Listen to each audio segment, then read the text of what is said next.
ഗോവിന്ദനാമ സങ്കീർത്തനം. ഗോവിന്ദ ഗോവിന്ദ.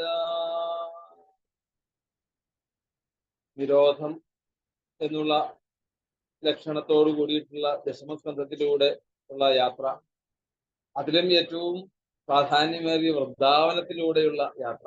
അല്ലേ? വൃന്ദാവനത്തിൽ നിന്ന് നമ്മളെ ഭഗവാൻ അവിടുന്ന് മാറ്റിവിടുന്നില്ല. ഇവിടെ പ്രകൃതിയും ഈശ്വരനും ഒന്നാണെന്നുള്ള ഒരു സത്യത്തെ ഓരോരോ പ്രകരണങ്ങളിലൂടെ ഭഗവാൻ കാണിച്ചു തരുന്നു. പ്രകൃതിക്ക് പരമായിട്ടുള്ള പുരുഷനെ നമുക്ക് കാണാൻ സാധിക്കുക. ഭാഗവതം എന്നുള്ളത് ശാസ്ത്രമാണ്. ആ ഭാഗവതത്തെ നമുക്ക് വ്യക്തമായിട്ട് മനസ്സിലാക്കാൻ സാധിച്ചാല് എല്ലാം നമുക്ക് മനസ്സിലാക്കാൻ സാധിക്കും. അപ്പൊ ശരിക്ക് പല പല വർണ്ണനകളിലൂടെയും അല്ലെ പ്രകൃതിയിലൂടെ ഭഗവാൻ എന്തൊക്കെ ചിത്രങ്ങൾ നമുക്ക് കാണിച്ചു തരുന്നു. മൃഗങ്ങളിലൂടെയും സസ്യങ്ങളിലൂടെയും ചരമായിട്ടുള്ള വസ്തുക്കളിലും അചരമായിട്ടുള്ള വസ്തുക്കളിലൂടെ പോലും ഈശ്വര ചൈതന്യമാണ് പ്രവഹിക്കുന്നത് എന്നുള്ളതിനെ ഉറപ്പിക്കുവാൻ വേണ്ടിയിട്ട് ഭൗതിക ശാസ്ത്രം പഠിച്ചു കഴിഞ്ഞാല് ഭൗതികമായിട്ടുള്ള പല വിഷയങ്ങളും നമുക്ക് മനസ്സിലാക്കാൻ സാധിക്കും. പക്ഷേ അതൊന്നും അനുഭവത്തിലേക്ക് വരുവാൻ അത്ര എളുപ്പമല്ല. അപ്പൊ ഈ അനുഭവത്തിലേക്ക് എത്തിച്ചു തരുന്നതായിട്ടുള്ള രീതിയില് പ്രകൃതിയെ വേണ്ടവണ്ണം തന്നോട് ചേർത്ത് നിർത്തുന്ന ഒരു അനുഭൂതി ഭാഗവതത്തിലൂടെ നമുക്ക് കാണാൻ സാധിക്കും. കാട്ടിലെ വൃക്ഷങ്ങളും വൃക്ഷലതാദികള്, തളിരുകള്, അതുപോലെ തന്നെ പൂന്തേൻ മതിച്ചു നടക്കുന്നതായിട്ടുള്ള വണ്ടുകള്, മയൂര നൃത്തങ്ങള്, മാൻപേടകളുടെ ചാട്ടങ്ങള്, അരുവികള്, ഗോവർദ്ധന പർവ്വതം, യമുനാതീരം, അല്ലെ മേച്ചു നടക്കുന്നതായിട്ടുള്ള പശുക്കള്, ഇങ്ങനെയുള്ള രംഗങ്ങളൊക്കെ ആ തഴച്ച് പടർന്ന് പന്തലിച്ച് നിൽക്കുന്നതായിട്ടുള്ള ആ ആൽച്ചോട്ടില് ഭഗവാൻ വേണുഗോപാലനായിട്ട് നിൽക്കുന്നതായിട്ടുള്ള രംഗങ്ങളെയൊക്കെ ഗോപികമാരിലൂടെ നമുക്ക് വർണ്ണിച്ച് കേൾപ്പിക്കുമ്പോൾ ഉണ്ടാകുന്നതായിട്ടുള്ള മനസ്സിന്റെ ഒരു ആനന്ദം, അതാണ് യഥാർത്ഥത്തില് നിരോധം, ഭഗവാനിലേക്ക് അടുപ്പിക്കുക. അപ്പോ ഈ ഭൗതികമായിട്ടുള്ള ശാസ്ത്രങ്ങളിലൂടെ നമുക്ക് പലതും ഭൗതികമായിട്ടുള്ളത് സ്വീകരിക്കാൻ സാധിക്കുമെങ്കിലും യഥാർത്ഥമായിട്ടുള്ള ആ ഭൗതിക്കും പരനും അല്ലെ പ്രകൃതിക്കും പരമായിട്ടുള്ള പുരുഷനെ മനസ്സിലാക്കാൻ സാധിക്കുന്നില്ല. എന്നാൽ ഇവിടെ അങ്ങനെയല്ല. ഭൗതികമായിട്ടുള്ള വസ്തുക്കളുടെ ജ്ഞാനത്തിലൂടെ നമ്മളെ ആ ആത്മാനന്ദത്തിലേക്ക് എത്തിക്കുന്നു. നിരോധത്തിന് നാരദ മഹർഷി നല്ലൊരു വ്യാഖ്യാനം പറയും. എന്താണ്? ലോക വേദ വ്യാപാര ന്യാസ. ലോക വേദ വ്യാപാര ന്യാസ. അതായത് ലൗകികമായിട്ടുള്ളതും വൈദികമായിട്ടുള്ള എല്ലാ കർമ്മങ്ങളുടെയും എല്ലാ വ്യാപാരങ്ങളെയും എന്തിലേക്ക് എത്തിക്കുന്നു? ഈശ്വരനിലേക്ക് എത്തിക്കുന്നതായിട്ടുള്ള ഒരു വഴിയാണ് യഥാർത്ഥത്തില് കൃഷ്ണകഥകൾ എന്ന് പറയുന്നത്. വേദാന്തങ്ങൾ ധാരാളമുണ്ട്. വേദാന്തങ്ങളും പാണ്ഡിത്യം ശാസ്ത്രം ഒക്കെ പഠിച്ചെന്ന് വിചാരിച്ചാലും ഈ ഒരു അനുഭവജ്ഞാനത്തിലേക്ക് എത്തിച്ചേരാൻ സാധിക്കുകയില്ല. ഈ ഒരു അനുഭവജ്ഞാനം തത്ര അല്ലെ ഗോപിക പ്രമാണം തത്ര ഗോപിക എന്ന് മഹാത്മ്യത്തിൽ പറഞ്ഞതുപോലെ ഗോപികകളാണ് യഥാർത്ഥത്തില് ആ ഭക്തി എന്നുള്ള ഒരു രസം നമ്മളുടെ ഉള്ളില്, അല്ലെങ്കിൽ ഈ ഭക്തി കലർന്നതായിട്ടുള്ള ബുദ്ധിയോടുകൂടി ചിന്തിച്ചെങ്കിൽ മാത്രമേ നമുക്ക് യഥാർത്ഥമായിട്ടുള്ള ആ ഒരു ആനന്ദം അനുഭവം നമുക്ക് ഉണ്ടാവുന്നുള്ളൂ. അതാണ് ഇത്രയും ഗംഭീരമായിട്ട് വേണുഗാനത്തിലൂടെയൊക്കെ നമുക്ക് ആ ഗോപികളുടെ ഭക്തി നമുക്ക് കാണാൻ സാധിക്കും. അവരെ സംബന്ധിച്ചിടത്തോളം പൂർണ്ണമായിട്ടും ഭഗവാൻ ഏത് സമയത്തും അവർക്ക് ഭഗവാനെ ആസ്വദിക്കാൻ സാധിക്കുന്നു. നമ്മളൊക്കെ 3 നേരം നമ്മള് സന്ധ്യാവന്തനം എന്താണ് നാമം ജപിക്കാറുണ്ട് അല്ലെ? 3 സന്ധ്യകളില്, പ്രാതസന്ധ്യ, മധ്യാഹ്ന സന്ധ്യ, സായം സന്ധ്യ. ഇവരെ സംബന്ധിച്ചിടത്തോളം ഇത് തന്നെയാണ്. ഇവരെ പ്രാതസന്ധ്യയിൽ എന്താ ചെയ്യാ? രാവിലെ ആവുമ്പത്തേക്കും അല്ലെ, രാമനും കൃഷ്ണനും കൂട്ടുകാരും എല്ലാവരും കൂടി പോകുന്ന രംഗങ്ങൾ കാണുമ്പോൾ ആ ഒരു ചിത്രം അവരുടെ ഉള്ളിൽ അങ്ങോട്ട് ഉറപ്പിക്കും. പോകുന്ന സമയത്ത് ഇനി കണ്ണൻ എപ്പോഴാ വരുന്നത്? ഇനി വൈകിട്ടേ വരികയുള്ളൂ. അപ്പൊ പോകുമ്പോ വേഗം ജോലികളൊക്കെ തീർത്ത് ഈ രാമകൃഷ്ണന്മാരുടെ യാത്രയെ കണ്ടുകൊണ്ട് ഒരു ധ്യാനം. അവിടെ പ്രാതസന്ധ്യയുടെ നാമം ജപമായി. മധ്യാഹ്നത്തിൽ എങ്ങനെയാണ്?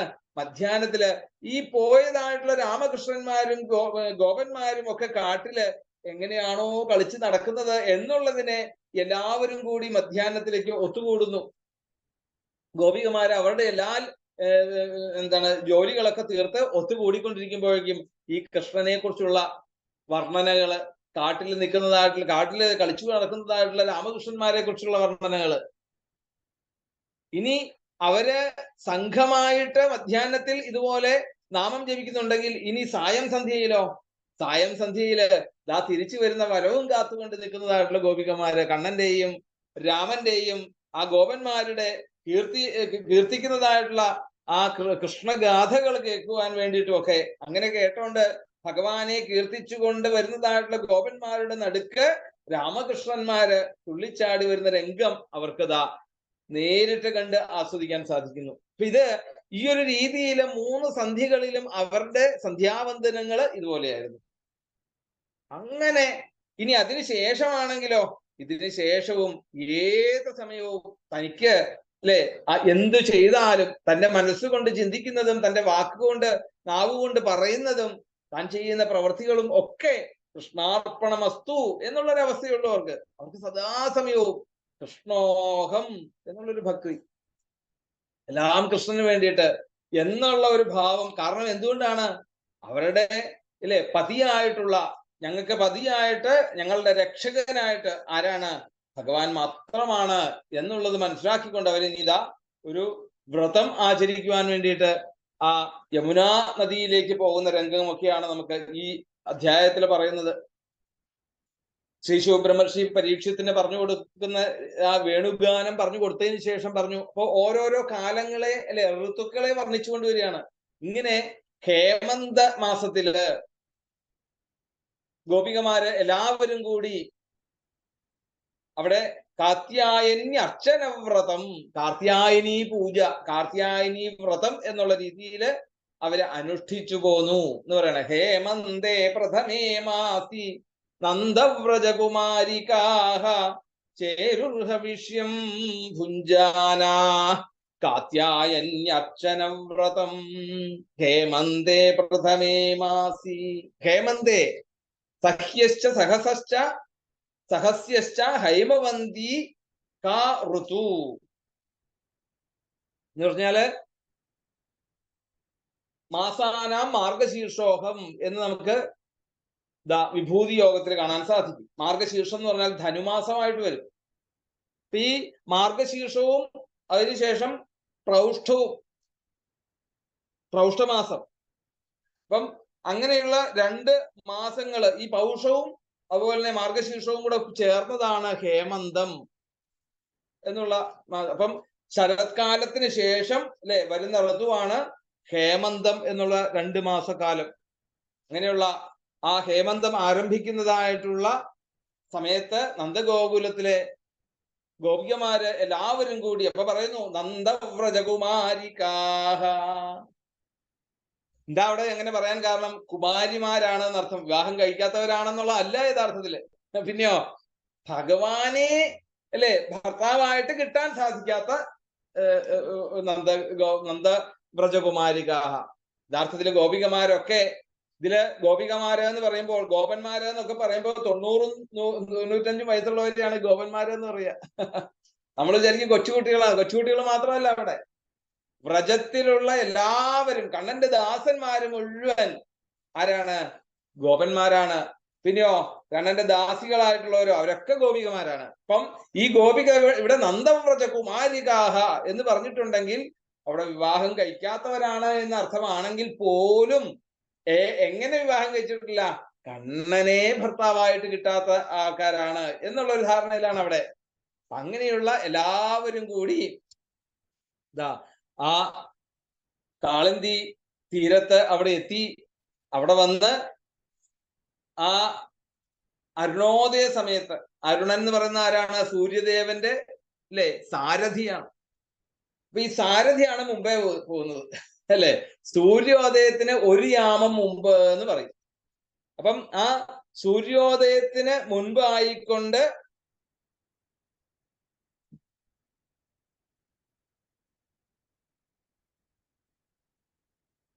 അവിടെ യമുനാജലത്തില് എല്ലാവരും കൂടി കുളിക്കാൻ വേണ്ടി ചെല്ലും.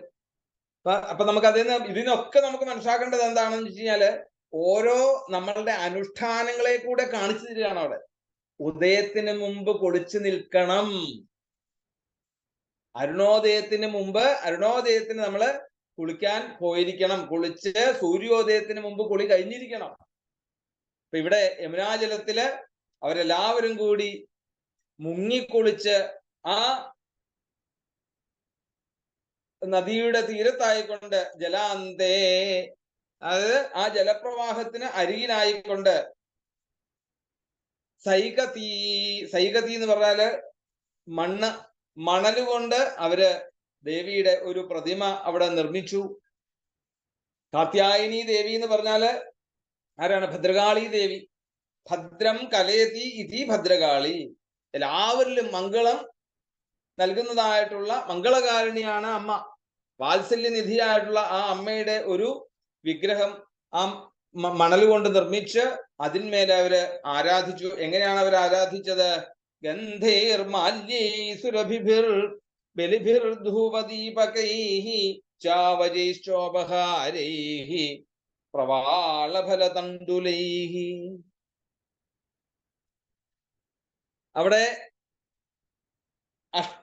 എന്താ പറയുക, അതിന് ഈ ഷോഡശോപചാര ക്രിയകൾ എന്ന് പറയും. 6 തരത്തിലുള്ള ദ്രവ്യങ്ങളെ കൊണ്ട് പൂജിക്കുക. ജല, ഗന്ധ, പുഷ്പ, ധൂപ, ദീപ, ഗന്ധം, വീണ്ടും ഗന്ധം. ഇങ്ങനെ 6 തരത്തില് അല്ലെ അവിടെ പറയുന്നുണ്ട്. എന്തൊക്കെയാണ് അവിടെ പറയുന്നത്? ഗന്ധേർ മാല്യൈ സുരഭിഭിർ ബലിഭിർ ധൂപദീപകൈഹി ഉച്ചാവചിശ്ചോപഹാരൈഹി. ഇപ്പം ജലഗന്ധ പുഷ്പ ധൂപ ദീപ നൈവേദ്യം, ഇങ്ങനെയുള്ള ക്രമത്തിലൂടെ അവര് ആ പൂജ അവർ നടത്തി. പൂജയ്ക്കുള്ള വിശേഷമായിട്ടുള്ള നിവേദ്യങ്ങളൊക്കെ അവിടെ എടുത്ത് പറയുന്നു. എന്താണ്? പ്രവാളം അല്ലെ. പ്രവാളം എന്ന് പറഞ്ഞാൽ എന്താണ്? പ്രവാളം എന്ന് പറഞ്ഞാല് ഇളം വെറ്റിലയ്ക്കാണ് പ്രവാളം എന്ന് പറയുന്നത്. പിന്നെ ഫലം എന്ന് പറയുമ്പം വെറ്റില അടയ്ക്ക ഒരു നേദ്യം ഏറ്റവും വിശേഷമാണ്. ഐശ്വര്യത്തിൻ്റെ ഒക്കെ കൂടിയിട്ട് ഈ വെറ്റില അടയ്ക്ക നേദിക്കുക. താമ്പൂലമിതം, ക്രമുകമിതം, ചൂർണമിതം, ഇതൊക്കെ പൂജയുടെ അംഗങ്ങളായിട്ട് വരുന്നതാണ്. അപ്പൊ അങ്ങനെയുള്ള ആ ഇളം തളിരുകള്, അതുപോലെ തന്നെ അക്ഷതം ഇവയൊക്കെ ഭഗവാനായിട്ട് സമർപ്പിച്ചു എന്ന് പറയാണ്. അപ്പം അവിടെ മഹാമായ സ്വരൂപിണിയായിട്ടുള്ള യോഗങ്ങൾക്ക് എല്ലാം ആധിപത്യമുള്ള കാത്യായനി മഹാമായേ മഹായോഗിന്നധീശ്വരി അല്ലെ. എല്ലാ യോഗങ്ങൾക്കും ആധിപത്യമുള്ളവളും പിന്നെയോ ലോകങ്ങൾക്ക് ഈശ്വരീയമായിട്ടുള്ള മഹായോഗിന്നധീശ്വരി നന്ദഗോപസുതം ദേവി പതിമേ കുരുതേ നമ. അങ്ങനെയുള്ള ആ കാത്യായനി ദേവി ഞങ്ങളില് പ്രസാദിക്കണേ എന്നുള്ള അർത്ഥത്തില് അവിടുന്ന് അവര് ധാരാളം ആ മന്ത്രം അങ്ങ് ജപിച്ചു. എന്തിനു വേണ്ടാണ് അവർ ജപിച്ചത് ഈ ഒരു മന്ത്രം? നന്ദഗോപന്റെ പുത്രനായിട്ടുള്ള ആ ശ്രീകൃഷ്ണ ഭഗവാൻ ഞങ്ങൾക്ക് ഭർത്താവായി കൊണ്ടുവരണം. അപ്പൊ ചോദിക്കും, ഭർത്താക്കന്മാരുള്ളവരും വീണ്ടും പ്രാർത്ഥിക്കുന്നോ എന്നുള്ളതാണ് അല്ലെ. യഥാർത്ഥത്തിൽ എന്താണ് ഭർത്താവ് എന്ന് പറഞ്ഞാൽ? എന്താണ്? ഭരിക്കുന്ന ആരോ ഒരാളാണ് ഭരിക്കുന്നത്. ഈ പ്രപഞ്ചത്തെ പോലും ഭരിക്കുന്നത് ആരാണെന്നുള്ളത് ആർക്കറിയാം? ഗോപികമാർക്കറിയാം. ഈ പ്രപഞ്ചത്തെ പോലും ഇന്ന് ഭരിച്ചുകൊണ്ടിരിക്കുന്നത് ഭഗവാൻ അല്ലാതെ വേറെ ആരുമല്ല. അപ്പൊ യഥാർത്ഥമായിട്ടുള്ള ഒരു പതി, ഒരു ഭർത്താവ് എന്നുള്ളത് ഭഗവാനാണ്. എല്ലാത്തിൻ്റെയും എങ്ങനെ എല്ലാത്തിൻ്റെയും പറയാൻ? ഈ പ്രകൃതിയും പുരുഷനെയും എടുത്തു നോക്കിക്കഴിഞ്ഞാൽ ഈ പ്രപഞ്ചമാകുന്ന പഞ്ചഭൂതാത്മകമായിട്ടുള്ള ശരീരങ്ങളെ സ്വീകരിച്ചിട്ടുള്ള സകല ചരാചരങ്ങളെയും ഭരിക്കുന്നതായിട്ടുള്ള ഒരു പുരുഷൻ എന്നുള്ളത് അത് ഭഗവാൻ മാത്രമാണ് എന്ന് അവർ ഉറപ്പിച്ചിരിക്കുകയാണ്. അപ്പൊ അവര് കുറച്ചു കാലമായിട്ട് അവർക്ക് ആത്മാനന്ദം കിട്ടുന്നുണ്ടെങ്കിൽ പോലും അവർക്ക് നേരിട്ടുള്ള ഒരു അനുഭവം അവർക്ക് കിട്ടുന്നില്ല. അപ്പൊ ഈ ഒരു നേരിട്ടൊരു അനുഭവം കിട്ടുവാൻ വേണ്ടിയിട്ടാണ് ഇന്ന് അമ്മയുടെ അടുത്ത് എന്ന് പ്രാർത്ഥിക്കുന്നത്. കൃഷ്ണോഹം കൃഷ്ണോഹം എന്നുള്ള രീതിയിൽ സദാസമയവും അവരുടെ കർമ്മങ്ങൾ മുഴുവൻ കണ്ണന് വേണ്ടാണെങ്കിൽ പോലും അവർക്ക് കണ്ണന്റെ സ്വന്തമായിക്കൊണ്ട് കണ്ണനെ നേരിട്ട് അനുഭവിക്കുവാൻ വേണ്ടിയിട്ട് അമ്മയോടായിട്ടുള്ള ഒരു പ്രാർത്ഥന. അങ്ങനെ ഉരുവിട്ട് ആ നന്ദഗോപന്റെ പുത്രനായിട്ടുള്ള ഭഗവാനെ ഭർത്താവായിട്ട് ലഭിക്കണം എന്ന് അവര് ആഗ്രഹിച്ചുകൊണ്ട് ഗംഭീരമായിട്ട് അവിടുന്ന് പൂജ നടത്തി. അങ്ങനെ ഭഗവാനെ ശ്രീകൃഷ്ണനെ മനസ്സിൽ പ്രതീക്ഷിച്ചുകൊണ്ട് ആ ഗോപികമാര് എന്താണ് അദ്ദേഹം ഭർത്താവാകണം എന്നുള്ള ആ ഒരു സങ്കല്പത്തോടെ ഒരു മാസക്കാലം അവിടെ പൂജ നടത്തിയിരുന്നാണ് പറയുക. അങ്ങനെ പരമമംഗള സ്വരൂപിണിയായിട്ടുള്ള ആ അമ്മയുടെ പാദങ്ങളിൽ വീണ് നമസ്കരിച്ചു. എന്തായാലും അവിടെ ഗോപികമാരുടെ ഈ സ്നാനാദികളെ പറ്റിയൊക്കെ പല പുരാണങ്ങളിലും നമുക്ക് കാണാൻ സാധിക്കും. സ്കന്ദപുരാണം, അതുപോലെ തന്നെ വൈഷ്ണവ ഖണ്ഡത്തില്, സ്കന്ദപുരാണത്തില് വൈഷ്ണവ ഖണ്ഡത്തിൽ കാണാൻ സാധിക്കും. മാർഗശീർഷ മാഹാത്മ്യത്തില് ഗംഭീരമായിട്ട്, മാർഗശീർഷം എന്ന് പറഞ്ഞാൽ ധനുമാസം, അതിൽ ഗംഭീരമായിട്ട് അവിടെ വിസ്തരിക്കുന്നു. അവിടെ ഉഷസ്യുദ്ധായ ഗോത്രൈസ്വൈരന്യോന്യാബദ്ധഭാഗവ കൃഷ്ണമുച്ചേജകുര്യാന്ത്യകാളിന്ദ്യാം സ്നാതുമന്വഹം. സ്നാതും അന്വഹം, അന്വഹം എന്ന് പറഞ്ഞാൽ നിത്യം, ദിവസവും എന്നുള്ളതാണ്. നിത്യേന ഇവരെങ്ങനെയാണ് അവിടെ വരുന്നത്? എല്ലാവരും കൂടി രാവിലെ എഴുന്നേൽക്കും. രാവിലെ എഴുന്നേറ്റോ എല്ലാവരും കൂടി എന്താണ് ആ അരുണോദയത്തിന് മുമ്പായിക്കൊണ്ട് ഗോകുലത്തിലെ ഉള്ള എല്ലാ കൂട്ടുകാരികളെയും കൂട്ടിക്കൊണ്ട് പരസ്പരം കൈകോർത്ത് ചേർത്ത് പിടിച്ചുകൊണ്ട് അല്ലെ സ്വൈരൈർ അന്യോന്യാബദ്ധഭാഗവ, അങ്ങനെ ഒരുമിച്ച് കൂട്ടം ചേർന്ന് കൈകോർത്ത് പിടിച്ചുകൊണ്ട് കൃഷ്ണമുച്ചീർജകുര്യാന്ത്യകാളിന്ദ്യാസ്നാതുമന്വഹം, ആ ശ്രീകൃഷ്ണന്റെ അല്ലെ അവദാനങ്ങളെയൊക്കെ അല്ലെങ്കിൽ കൃഷ്ണന്റെ കർമ്മങ്ങളുടെ മുഴുവൻ ഒരു കീർത്തനത്തിലേക്ക് ആക്കിക്കൊണ്ട് ആ കീർത്തനങ്ങളൊക്കെ ഉച്ചത്തിൽ പാടിക്കൊണ്ട് ആ കാളിന്തി സ്നാനത്തിന് പോവുക എന്നും പതിവായിരുന്നു എന്ന് അവിടെ കാണിക്കുന്നു. പിന്നെയോ അവിടെ ആ നദീതീരത്ത് ചെന്ന് അവര് അവരുടെ വസ്ത്രങ്ങളൊക്കെ അവിടെ മാറ്റിവെച്ച് അവിടെ നിന്നും ആ കുളത്തിലേക്ക് ഇറങ്ങാൻ വേണ്ടി തുടങ്ങും. അങ്ങനെ കുളത്തിൽ കിടന്നിട്ടും ഭഗവൽ ആ കീർത്തനങ്ങൾ പാടി അവര് ആനന്ദിക്കുന്നു. നദ്യാം കഥാചിതാഗത്യതീരേ നിക്ഷിപ്യ പൂർവവൽ വാസാംസി കൃഷ്ണം ഗായന്യോ വിജക്രു സലിലേ മുദാ. അപ്പം നദീതീരത്ത് ചെന്ന് അവര് ഈ വസ്ത്രങ്ങളെല്ലാം അവിടെ ആ കരയ്ക്ക് അയച്ചു വെച്ച് ആ കൃഷ്ണഗാഥകളൊക്കെ പാടിക്കൊണ്ട് നദിയില് വിഹരിച്ചു നടന്നു. ഇങ്ങനെ ഈ ബാലികമാരായിട്ടുള്ള ഗോപികമാരായിട്ടുള്ളവരുടെ ഇംഗിതം മനസ്സിലാക്കിയതായിട്ടുള്ള യോഗേശ്വരനും ഭഗവാനുമായിട്ടുള്ള ആ ശ്രീകൃഷ്ണൻ ഭഗവാംസ്തദഭിപ്രേത്യ കൃഷ്ണോ യോഗേശ്വരേശ്വര പയസ്യൈരാവൃതസ്തത്രാഗതസ്ഥൽ കർമ്മസിദ്ധയേ. അവർക്കൊരു ഫലപ്രാപ്തി ഉണ്ടാവണം. എങ്കിലോ എന്താണത് ഫലപ്രാപ്തി? അവരെ സംബന്ധിച്ചിടത്തോളം ഇന്ന് അവര് പൂർണ്ണതയിൽ എത്തിയ ഒരു അവസ്ഥയിലേക്കാണ്, ഭക്തിയുടെ ഒരു പാരമ്യത്തിലേക്ക് എത്തിയ ആൾക്കാരാണ് ഗോപികമാര്. അവരിലുള്ള എന്തെങ്കിലും ഒരു ഭക്തിക്ക് തടഞ്ഞതായിട്ടുള്ള ഒരു കണിക പോലും ഇനി ഒരു ദോഷമായിട്ടുള്ള ഒരു വസ്തു ഉണ്ടാവരുത് അവരുടെ ഉള്ളില്. അപ്പൊ ഒന്നുകൂടി പരമശുദ്ധിയാക്കുവാൻ വേണ്ടിയിട്ട് ഭഗവാൻ അവിടെ എത്തി എന്നാണ് പറയുന്നത്. അപ്പൊ യഥാർത്ഥത്തില് എപ്പോഴാണ് ഭഗവാനെ നമുക്ക് കാണാൻ സാധിക്കുക? ഈ ശരീരമാകുന്ന ഈ പ്രകൃതിയെ നമ്മള് സ്വീകരിച്ച് അതിന്റെ ഉള്ളിൽ വസിക്കുന്നതായിട്ടുള്ള ആനന്ദത്തെ കാണണമെങ്കിൽ ഈ ശരീരബോധം നമ്മളുടെ ഉള്ളിൽ നിന്ന് വിട്ടെങ്കിൽ മാത്രമേ നമുക്ക് അനുഭവിക്കാൻ സാധിക്കുകയുള്ളൂ. നമ്മളൊക്കെ ഇന്ന് ഭഗവാന്റെ അടുത്ത് പോകാൻ വേണ്ടിയിട്ട് തയ്യാറാവുമ്പോൾ അവിടെ ചെന്ന് തൊഴാൻ വേണ്ടിയിട്ട് ഒരു 5 മിനിറ്റ് മതി. ചിലപ്പോ 5 മിനിറ്റ് കിട്ടുകയല്ല, 2 മിനിറ്റ് ഒക്കെ കിട്ടുള്ളൂ. എന്നാൽ പോകാൻ വേണ്ടിയിട്ട് 5 മണിക്കൂറാണ് ഒരുക്കം.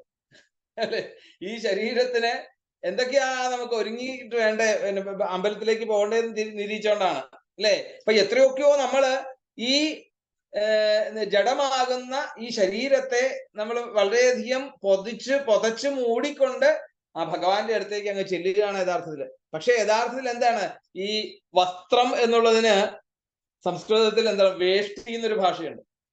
വേഷ്ടനം ചെയ്യപ്പെടുക. വേഷ്ടനം ചെയ്യപ്പെടുക എന്നുള്ളതാണ് മറയ്ക്കുക എന്നാണ് അർത്ഥം. അപ്പൊ ശരിക്ക് ഈ വസ്ത്രം അല്ലെങ്കിൽ ഈ ശരീരം എന്നുള്ളത് ഇപ്പൊ ഈ നമ്മളുടെ ഉള്ളില് ഈ ഒരു ശരീരം ശരിക്കും ഒരു വസ്ത്രമാണ് യഥാർത്ഥത്തിൽ.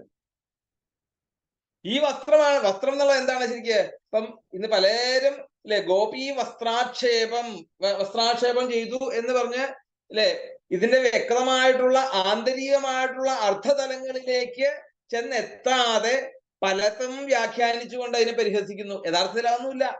എന്തേ വസ്ത്രാക്ഷേപം എന്ന് പറഞ്ഞാല് ഈ ശരീരമാകുന്ന വസ്ത്രത്തിൽ നിന്നും അതിൽ നിന്നുള്ള ഒരു മമതാബന്ധത്തെ നമ്മളുടെ ഉള്ളിൽ നിന്നും വിട്ടുപോവുക. ഇത് തന്നെയുള്ളൂ അവിടെ. എപ്പോഴും അങ്ങനെ വിട്ടാൽ മാത്രമേ നമുക്ക് ഉള്ളിലുള്ള ആത്മചൈതന്യത്തെ മനസ്സിലാക്കാൻ സാധിക്കുകയുള്ളൂ അവിടെ. അതൊന്ന് ഗോപികമാരെയൊക്കെ മനസ്സിലാക്കി കൊടുക്കുക എന്നുള്ള ഉദ്ദേശത്തിൽ ഭഗവാൻ അവിടെ എത്തി. അപ്പം വന്നപ്പോ എങ്ങനെയാണ്? ഒറ്റയ്ക്കാണോ ഭഗവാൻ വന്നത്? അല്ല, കുറച്ച് ഗോപന്മാരും കൂടി ഉണ്ടായിരുന്നു. അതാണ് നമുക്ക് ശാസ്ത്രം, നമുക്ക് ഭാഗവതത്തിലൂടെ നമുക്ക് നോക്കിയാൽ കാണാൻ സാധിക്കും. എന്താണ് അവിടെ പറയുന്നു? താസാം വാസാം സ്യുപാദായ നീപമാരുഹ്യ സത്വരാം ഹസദ്ധി പ്രഹസൻ ബാലൈ പരിഹാസമുവാചഃ. അല്ലെ, അവർ നോക്കൂ, വസ്ത്രങ്ങളെല്ലാം അവര് ശേഖരിച്ച് ഭഗവാൻ ആ കടമ്പ വൃക്ഷത്തിലേക്ക് കയറിയെന്നും അവിടെ ചെന്ന് അല്ലെ ബാലൈഹി പരിഹാസമുവാചഃ എന്ന് ആലോചിച്ച് നോക്കൂ. അപ്പൊ എന്തെങ്കിലും ഒരു കാമമോഹത്തോടുകൂടി, ഒന്ന് പ്രായം 7-8 വയസ്സ് അല്ലെ, 7-8 വയസ്സ് പ്രായമാണ് ഒന്ന്. ഈ 7-8 വയസ്സ് പ്രായത്തിലൊക്കെ അല്ലെ ആറ്റിൽ കുളിക്കാൻ പോകുമ്പോ, അമ്മമാരുടെ കൂടെ ആറ്റിൽ കുളിക്കാൻ പോകുമ്പോ കുട്ടികൾ കൂടെ പോകാറില്ലേ? ഈ 8 വയസ്സില് അല്ലെ സാധാരണ രീതി നമുക്ക് കാണാറുള്ളതാണ്. 8 വയസ്സുള്ള പ്രായത്തിലുള്ള കുട്ടികളെ സംബന്ധിച്ചിട്ട്. അപ്പൊ ആ രീതി നോക്കിക്കഴിഞ്ഞാലും ഇതിലൊന്നും ഈ ഒരു രീതിയിലെ കാമാസക്തിയോട് കൂടിയിട്ടുള്ള ഒരു രീതിയിലാണ് ഭഗവാന്റെ ആ കാഴ്ച. കാരണം ഇത് നമുക്ക് എടുത്തു പറയണമെന്ന് പറയാൻ കാരണം, ഇന്നും നമ്മൾ ഇതിന്റെ പേരില് അറിയാത്തവര് പറഞ്ഞു തരുന്നുണ്ടെങ്കിൽ അവർക്ക് പറഞ്ഞ് മനസ്സിലാക്കി കൊടുക്കാൻ വേണ്ടിയിട്ടുള്ള ഒരു അറിവ് നമുക്കുണ്ടാവണം. അപ്പൊ ഈ 8 വയസ്സ് പ്രായമായിട്ടുള്ള ഉണ്ണി ബാലൈഹി പരിഹാസമുവാചഃ അല്ലെ, ആ ബാലന്മാരോട് കൂടിക്കൊണ്ട് അവരുടെ ആ വസ്ത്രങ്ങളെല്ലാം വാരിയെടുത്ത് സമീപത്തുള്ള ആ കടമ്പ് വൃക്ഷത്തിന്റെ മുകളിൽ കയറി ശിഖരങ്ങളിൽ ഇരുന്നു കൊണ്ട് ആ കൂട്ടുകാരോട് കൂടി ചിരിക്കുന്നു എന്ന് പറയാണ് അവിടെ. അപ്പൊ എത്ര കണ്ട് ഒരു നിഷ്കളങ്കമായിട്ടുള്ള ഒരു ബാലപ്രവൃത്തിയെയാണ്. അപ്പൊ അതിന്റെ ആന്തരികമായിട്ടുള്ള മാനസികമായിട്ടുള്ള അന്തരീക്ഷം എന്താണെന്നുള്ളത് നമുക്ക് മനസ്സിലാക്കാൻ സാധിച്ചാലേ യഥാർത്ഥമായിട്ടുള്ള ഇതിന്റെ തത്വത്തിലേക്ക് നമുക്ക് എത്താൻ സാധിക്കുകയുള്ളൂ.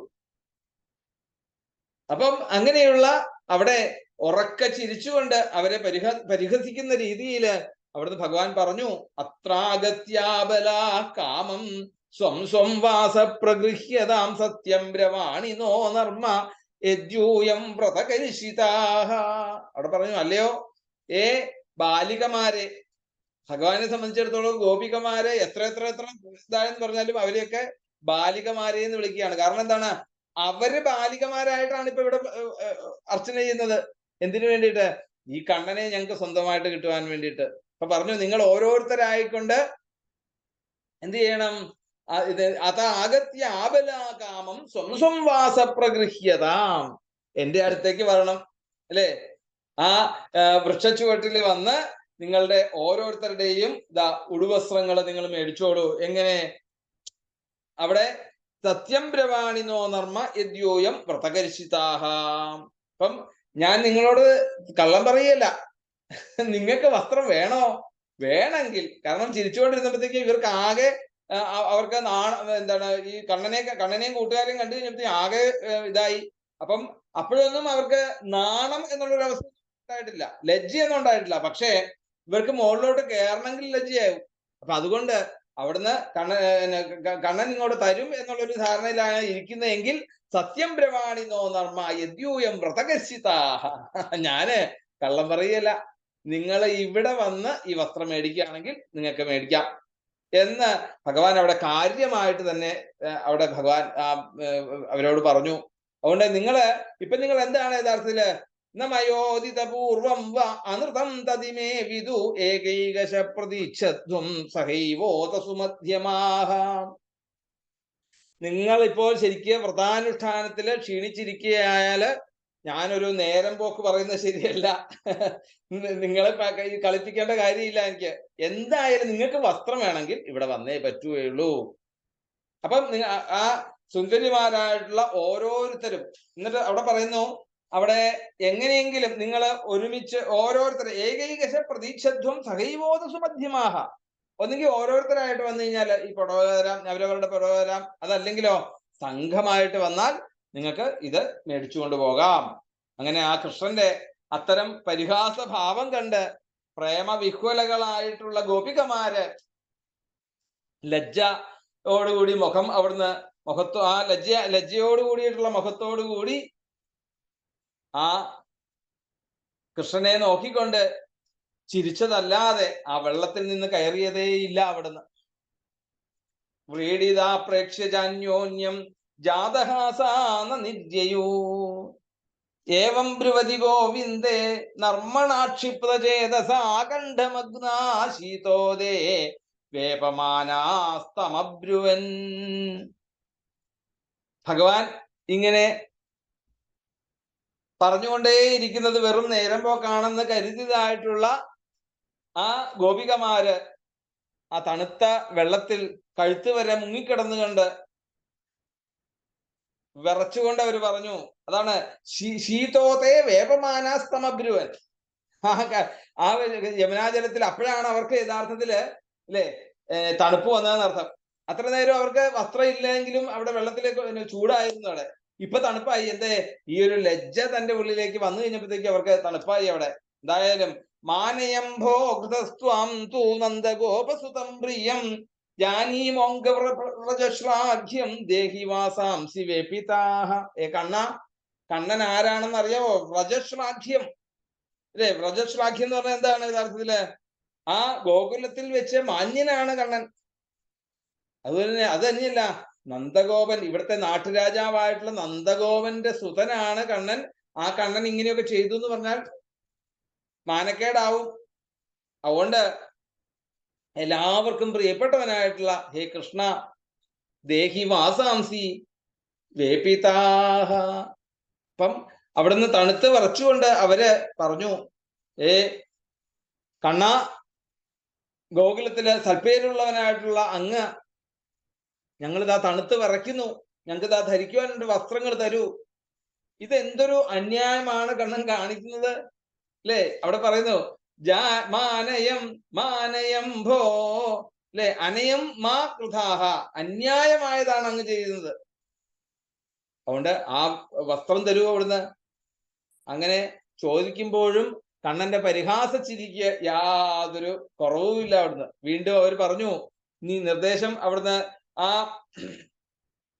ശ്യാമസുന്ദരതേ ദാസ്യകരവാമതവോദിതം ദേഹി വാസാംസി ധർമ്മജ്ഞ നചേദ്രാജ്ഞേ ബ്രുവാഹമേ. അങ്ങ് ആരാണ് യഥാർത്ഥത്തില്? അങ്ങ് ധർമ്മജ്ഞനല്ലേ? എല്ലാം ധർമ്മത്തെക്കുറിച്ചും അറിയുന്ന ആളാണ് അങ്ങ്. അതുകൊണ്ട് ഞങ്ങള് അവിടുത്തെ ദാസിമാരാണ് അല്ലെ? ഞങ്ങൾ അവിടുത്തെ ദാസിമാരാണ്. അതുകൊണ്ട് ഞങ്ങളുടെ നിർദ്ദേശം അവിടുന്ന് സ്വീകരിക്കണേ. അങ്ങ് ധർമ്മജ്ഞനായിട്ടുള്ളവനാണല്ലോ. ആ വസ്ത്രങ്ങള് തന്നില്ലെങ്കിൽ ഞങ്ങൾ എങ്ങനെ അങ്ങോട്ട് കയറും? ഇനി ഞങ്ങൾക്ക് തന്നില്ല എങ്കിൽ ഞങ്ങള് അച്ഛനായിട്ടുള്ള നാട്ടുരാജാവായിട്ടുള്ള നന്ദഗോപനോട് എന്താണ് ആവലാതി പറയുവാൻ നിർബന്ധിതനാവും എന്നൊക്കെ അവര് പറഞ്ഞു. അപ്പം കൃഷ്ണൻ അവരുടെ വസ്ത്രങ്ങള് എടുത്ത് മാറ്റിയത് യഥാർത്ഥത്തിലെ മര്യാദകേടാണെന്ന് ആ ഗോപികമാര് ഓർമ്മപ്പെടുത്തുന്നവിടെ. കൃഷ്ണൻ പ്രജാധിപതിയായിട്ടുള്ള ആ നന്ദഗോപരുടെ പുത്രനാണെന്നും സ്വന്തമായി തന്നെ സൽപ്പേരുള്ളവനാണെന്നും എല്ലാവർക്കും പ്രിയമാണെന്നും ഈ ഒരു അന്യായ പ്രവൃത്തി അല്ലെ നന്ദഗോപരുടെയും ശ്രീകൃഷ്ണന്റെയും അങ്ങനെ ഗോകുലത്തിന്റെ തന്നെയും സൽപ്പേരിന് കളങ്കമുണ്ടാവുന്നതാണ്. അതുകൊണ്ട് ഞങ്ങള് രാജാവിനാൽ ആ ഗോകുലത്തിന്റെ അധിപനായിട്ടുള്ള നന്ദഗോപരോട് ഞങ്ങൾ പറയും, എന്ന് അവരവിടെ പറഞ്ഞു. ശ്യാമസുന്ദര. ശ്യാമസുന്ദരൻ എന്ന് പറയുമ്പോ പല ആചാര്യന്മാരും പറയുന്നത് എന്താണ്? കറുപ്പ് നിറത്തോട് അല്ലെ ചേർന്ന സുന്ദരനായിട്ടുള്ളവനെ എന്ന് വിളിക്കുമ്പോ ഭഗവാൻ കൂടുതൽ ഇഷ്ടമാണെന്ന്. അതിലൊരു കുറച്ചുകൂടി ഒരു എന്താണ്, ശ്യാമസുന്ദരൻ എന്ന് പറഞ്ഞാല് ശ്യാമളമയിലൂടെ ഉദയം കൊള്ളുന്ന സൗന്ദര്യമുള്ളവൻ എന്ന് വേണേൽ പറയാം. അതായത് ശ്യാമനായിട്ടുള്ള സുന്ദരൻ എന്ന് പറഞ്ഞാലോ കാണാൻ ഇമ്പമുള്ളവൻ എന്നുള്ള ഒരു അർത്ഥമുണ്ട് അവിടെ. അപ്പം ഈ അത്യന്തം കാണാൻ ഇമ്പമുള്ളവൻ എന്നുള്ള ഒരു എന്താണ് സംബോധന എന്ന് പറയുമ്പോൾ ഏറ്റവും കൂടുതൽ അടുപ്പിക്കും നമ്മളെയൊക്കെ, എല്ലാവരെയും അടുപ്പിക്കും അല്ലെ. എനിക്ക് കാണാൻ ഇഷ്ടമുള്ള ഒരാള് എന്നുള്ള രീതിയിൽ പ്രിയപ്പെട്ടവനെ എന്ന് നമ്മൾ പറയുന്നത് പോലെയാണ് അവിടെ ശ്യാമസുന്ദര. അവിടുന്ന് പറഞ്ഞു, അതുകൊണ്ട് ഞങ്ങൾക്ക് തന്നില്ലെങ്കിൽ ഞങ്ങള് രാജാവിനോട് ചെന്ന് പറയും. ഉടനെ ഭഗവാൻ പറഞ്ഞു അവിടുന്ന്, ഭവത്യോ യതിമേ ദാസ്യോ മയോക്തം വാ കരിഷ്യത അത്ര ആഗത്യ സ്വവാസാംസി പ്രതീക്ഷന്തു ശുചിസ്മിതാഹ. സുന്ദരിമാരായിട്ടുള്ള നിങ്ങള് എന്റെ ദാസിമാരാണെന്ന് പറഞ്ഞതുകൊണ്ട് എന്റെ നിർദ്ദേശം നിങ്ങൾ അനുസരിച്ചേ തീരുള്ളൂ. ഇല്ല, നിങ്ങൾ പറഞ്ഞല്ലോ എന്റെ ദാസികളാണെന്ന്. അവിടെ നിങ്ങളെല്ലാം വെള്ളത്തിൽ നിന്ന് കയറി ഈ വൃക്ഷച്ചോട്ടിലേക്ക് വന്ന് അവരവരുടെ വസ്ത്രങ്ങളെ അവിടുന്ന് സ്വീകരിച്ചോളൂ. എന്തായാലും ആ കണ്ണന്റെ വാക്കുകൾ കേട്ടതോടുകൂടി കൃഷ്ണോഹം എന്നുള്ള ഒരു ഭക്തി ഉള്ളിൽ ഉറപ്പിച്ചതായിട്ടുള്ള ഗോപികമാരെ സംബന്ധിച്ചിടത്തോളം യാതൊരു സംശയവും അവർക്കുണ്ടായില്ല എന്നുള്ളതാണ്.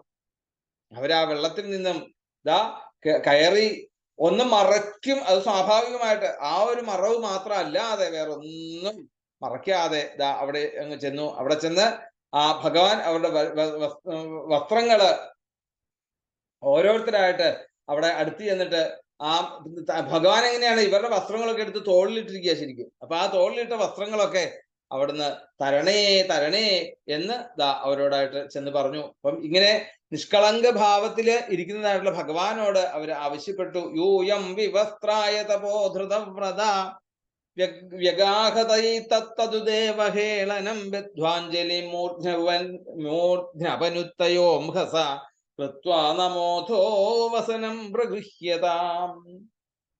അവരെ അവിടെ കൊണ്ട് നിർത്തി കഴിഞ്ഞിട്ട് കണ്ണൻ പറഞ്ഞു. അപ്പോഴും അവർക്ക് അവിടെ ലജ്ജയുണ്ടായില്ല എന്നുള്ളതാണ്. അവിടെ ചെന്നിട്ട് പറഞ്ഞു, നിങ്ങൾ ഇപ്പൊ എന്താണ് ചെയ്യുന്നത്? ഇവിടെ വ്രതാനുഷ്ഠാനങ്ങളാണ് ചെയ്യുന്നത് അല്ലെ. ഇപ്പം വ്രതാനുഷ്ഠാനങ്ങളിൽ ഏർപ്പെട്ടവരാണ് നിങ്ങൾ. എന്നിട്ടും നഗ്നകളായിട്ട് ജലത്തില് ഇറങ്ങിയത് എത്ര കണ്ട് അവഹേളനമാണെന്ന് നിങ്ങൾക്ക് അറിയാമോ? എല്ലായിടങ്ങളിലും ഈശ്വര ചൈതന്യങ്ങളെ കാണുന്നതായിട്ടുള്ള നിങ്ങളെ സംബന്ധിച്ചിടത്തോളം ഈ ജലത്തിലും വരുണദേവൻ അല്ലെ, പല വിധത്തിലുള്ള ദേവന്മാര്, ഋഷികള്, പിന്നെയോ പിതൃക്കള്, ഇവരെല്ലാവരുടെയും സാന്നിധ്യമുള്ള ഒരു സ്ഥലമാണ് ഈ നദീതടം. അതുകൊണ്ടാണ് ബ്രാഹ്മണരൊക്കെ കുളിച്ചു കഴിഞ്ഞാൽ അവർ തർപ്പണം ചെയ്തേ പറ്റൂ. നദീ തീരത്ത് ചെന്ന് കഴിഞ്ഞാൽ തർപ്പണം ചെയ്തിരിക്കണം. അതാണ് ബ്രാഹ്മണരുടെ വിധി. ആർക്കൊക്കെ? ഗുരുക്കന്മാർക്ക് അല്ലെ, ഋഷീശ്വരന്മാർക്ക്, ദേവന്മാർക്ക്, അതുപോലെ തന്നെ പിതൃക്കൾക്ക്. അപ്പം ഈ ദേവന്മാര്, ഋഷികള്, പിതൃക്കള് ഇവരുടെ സാന്നിധ്യമുള്ള ഈ നദിയിൽ നിങ്ങൾക്ക് നഗ്നമായിട്ട് ഇറങ്ങാൻ തോന്നിയത് എത്ര കണ്ട് ദോഷമാണെന്ന് നിങ്ങൾക്ക് അറിയുമോ?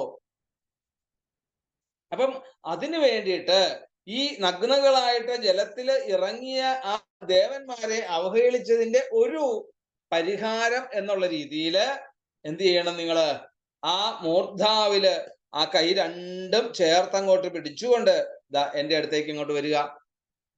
അപ്പം ആ തക്കതായിട്ടുള്ള പരിഹാരം നിങ്ങൾ ചെയ്തേ തീരുകയുള്ളൂ. അതുകൊണ്ട് കരയ്ക്ക് കയറി രണ്ട് കൈകളും തലയ്ക്ക് മുകളിൽ പിടിച്ചു കൂപ്പി കൈ കൊണ്ട് വന്ന് നമസ്കരിക്കാൻ തയ്യാറാവുക.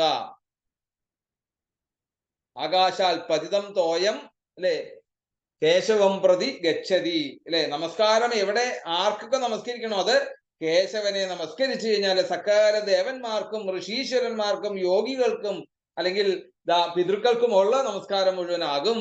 അങ്ങനെ നമസ്കരിക്കുക. അങ്ങനെ ചെയ്ത ശേഷം നിങ്ങൾ വസ്ത്രം മേടിച്ചോളൂ. യഥാർത്ഥത്തിൽ ഇവിടെ ഇവരുടെ ഈ ദേഹാഭിമാനം കളയുവാൻ വേണ്ടിയിട്ട് ഭഗവാൻ ഈ ഒരു രീതിയിലൊക്കെ ഓരോരോ പ്രവൃത്തികളെ അവിടെ ചെയ്യുന്നു. ശരീരാഭിമാനം ആണ് യഥാർത്ഥത്തില് മോക്ഷത്തിന് അടിസ്ഥാനമായിട്ട് തടസ്ഥമായിട്ട് നിൽക്കുന്നത്. അപ്പം അങ്ങനെയുള്ള ആ അവയവങ്ങൾ തമ്മിലുള്ള ഭേദബുദ്ധിയാണ് ശരീരത്തിന്റെ അഭിമാനത്തിന് കാരണം.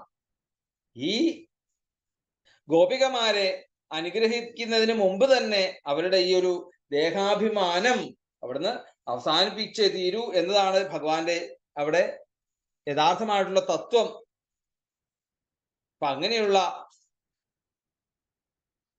ആ വ്രതാനുഷ്ഠാനം ചെയ്യുന്നവരെ സംബന്ധിച്ചിടത്തോളം വിധി നിഷേധങ്ങളൊക്കെ അനുസരിച്ചുകൊണ്ട് ആ ഫലപ്രാപ്തിയിലേക്ക് എത്തണമെങ്കിൽ അവരിലുള്ള എല്ലാ കറകളും നീർന്ന് ശുദ്ധമാക്കുക.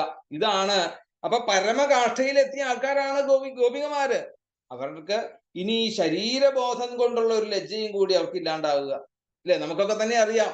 ക്ഷേത്രങ്ങളിൽ ചെല്ലുക, സത്സംഗങ്ങളിൽ ചെല്ലുക, നമ്മള് വ്രതം ചെയ്യുക, നമസ്കരിക്കുക, ഇതൊക്കെ ചെയ്യുന്ന സമയത്ത് നമ്മളുടെ ശരീരത്തെ കുറിച്ച് നമ്മൾ നോക്കാറില്ല.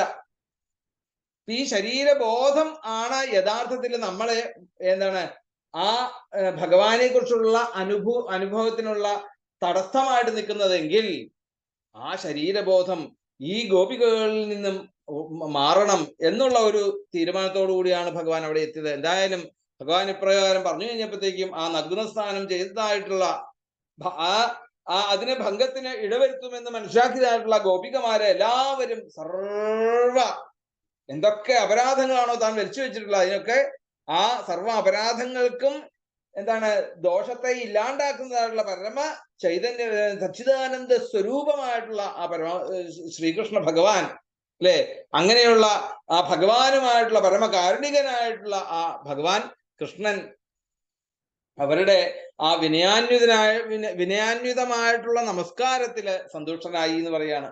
അങ്ങനെ അവരുടെ വസ്ത്രങ്ങളൊക്കെ മടക്കി കൊടുത്തവർക്ക് ഓരോരുത്തർക്കും അങ്ങനെ ആ ഗോപികമാര് എല്ലാവരും അതിന്റെ പേരിലൊന്ന് അധിക്ഷേപിക്കപ്പെട്ടു, ലജ്ജാഹീനരാകപ്പെട്ടു, പരിഹസിക്കപ്പെട്ടു, അല്ലെ. ഇങ്ങനെ ഒരു കളിപ്പാവകളെ പോലെ ആ കളിപ്പിക്കപ്പെട്ടുകൊണ്ട് വസ്ത്രങ്ങളൊക്കെ അപഹരിക്കപ്പെട്ടവരാക്കി ചെയ്യപ്പെടുകയുണ്ടായി അവിടെ. എന്തായാലും ഇത്രയൊക്കെ ആയിട്ടും തങ്ങൾക്ക് ആ കണ്ണനോടുള്ള ഒരു എന്താണ് പ്രിയത്തിനുള്ള ഒരു സ്നേഹത്തിനോ പ്രിയത്തിനോ ബഹുമാനത്തിനോ ഭക്തിക്കോ ഒരു ലെവലേശം പോലും മാറ്റമില്ലാതെ അവര് ആനന്ദ നിർവൃത അടഞ്ഞുകൊണ്ട് അദ്ദേഹത്തിന്റെ ആ തന്റെ തെറ്റുകളെ മനസ്സിലാക്കിക്കൊണ്ട് സന്തോഷത്തോടുകൂടി പാദങ്ങളിൽ വീണ് നമസ്കരിച്ചു. ഇന്നലെ കാളിയൻ അല്ലെ, കഴിഞ്ഞ എന്താണ് നമുക്ക് കാളിയൻ പറഞ്ഞതുപോലെ തന്നെ കാളിയൻ തന്റെ ഉള്ളിലുള്ള എല്ലാ വിഷാംശങ്ങളെയും ഭഗവാൻ ഇല്ലാണ്ടാക്കി കഴിഞ്ഞപ്പോഴേക്കും കാളിയൻ ശുദ്ധനായി.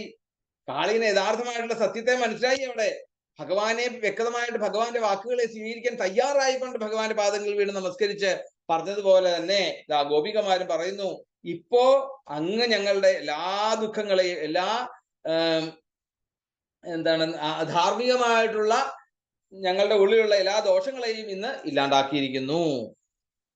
അതുകൊണ്ടാണ് അവിടെ ധർമ്മജ്ഞാന്ന് ഒരു വ്യാഖ്യാനവും കൂടി അവിടെ ഭഗവാനെ വിളിച്ചത് അവിടെ. എന്തായാലും പിന്നീട് അവര് വസ്ത്രങ്ങളൊക്കെ ഉടുത്ത് ഏറ്റവും പ്രിയപ്പെട്ടവന്റെ ആ സാമീപ്യത്താൽ ആകൃഷ്ടകളായിക്കൊണ്ട് അദ്ദേഹത്താൽ വശീകരിക്കപ്പെട്ടതായിട്ടുള്ള അല്ലെ ആ ചിത്തത്തോടു കൂടി എന്താണ് അങ്ങ്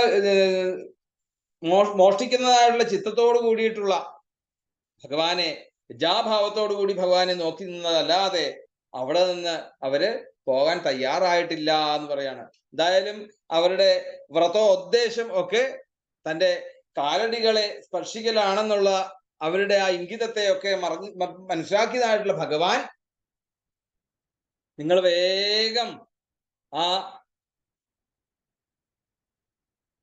തന്റെ ഗൃഹത്തിലേക്ക് യാത്രയായിക്കൊള്ളുക. നിങ്ങൾ ആഗ്രഹിച്ചത് എന്തായിരുന്നു? നിങ്ങൾ ആഗ്രഹിച്ചത് ആ ഭർത്തൃഭാവത്തിൽ പൂജിക്കുവാൻ വേണ്ടിയിട്ട്, അല്ലെ, ഭർത്തൃഭാവത്തിൽ തന്നെ കിട്ടുവാൻ വേണ്ടിയിട്ടുള്ള ഒരു പൂജയാണ് നിങ്ങൾ ചെയ്തത്. അപ്പൊ ഈ വ്രതമെല്ലാം അനുഷ്ഠിച്ചതൊക്കെ ഞാൻ അറിഞ്ഞിട്ടുണ്ട്.